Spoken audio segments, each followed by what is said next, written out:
Trish, I think we'll start right from the beginning. Tell us what attracted you to the NHS in the first place. I just got to school leaving age. I went off and did my A-levels, and then I really didn't know what to do. So all I knew was I liked people. So I applied for 3 jobs. I applied for the police, I applied for nursing, and I applied for the officers training course for the RENs. So the police told me to come back in 18 months' time when I had some life experience. The RENs said they would take me, but I was a bit worried because I couldn't swim. And nursing took me. And so I entered the nursing profession. And that's how I got into the NHS. I had a career as a nurse, and still do. I still practice as a nurse. So that's how I came to be in the NHS. Could you tell me about a mentor that has helped you through your careers and how they have supported you in various areas? When I was a student nurse and I was looking for role models and mentors, somebody once said there's no such thing as the perfect role model. What you'll do is you'll find different things from different people, which will then help you create what you want to be. And it's the same with mentors. So I've had really valued colleagues that have been mentors. I've had people outside of the NHS that have been mentors. And I don't think we should underestimate the role our families play in mentorship, you know? So we go home, quite rightly, we don't talk about the details of work, but just having that full support around you to sort of talk things through. So I have had the privilege, but my mentors have generally been work colleagues and peers. What talents do you use in your current role? Leading through people. That is the most. So this is an extremely large organisation. We serve the most deprived population in the country. We have 8,500 staff. I can't do it. Not one person's going to solve all this.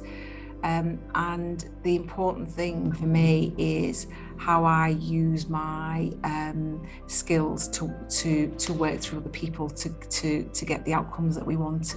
The temptation sometimes to be directive or roll your sleeves up and get it done yourself, it is tempted at times, but that's not my job to do. How do I use my influence and skills in the wider system to not only get the right outcome for the local population of Blackpool, File and Ware, but also the right outcomes for the whole system. So I think they're probably the key things that I have to do. What do you find most rewarding in your current role?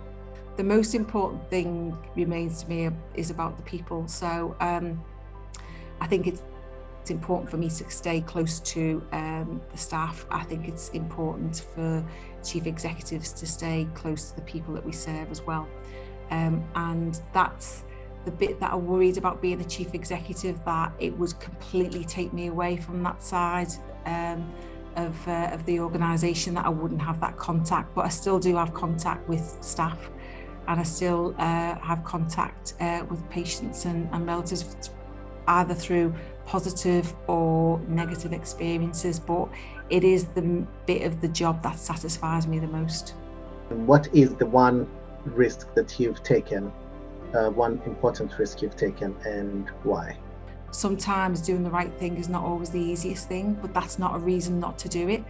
So there's been times in my career in various roles where I've not gone out on a limb, but I've stuck to what I think is the right thing, and I've always been consistent in why I do that. I do it because I think it's the right thing for the people we serve, and potentially maybe that could have been risky. Number one, because it's not followed often the popular view, or number two, if it all went wrong, I'm the only one standing there.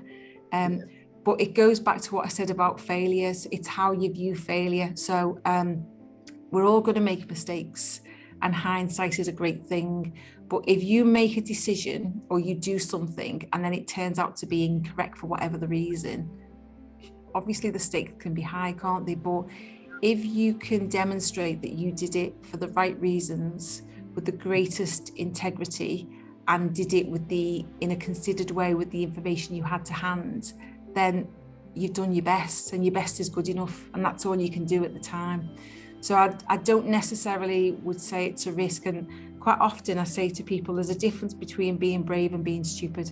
Yeah, and what I mean by that is if you're going to be brave and step up to it, make sure that you've considered everything before you make that decision. So it's about the intended and unintended consequences of everything that you do, and I think that's really important. And when you've done that, it actually makes you more brave.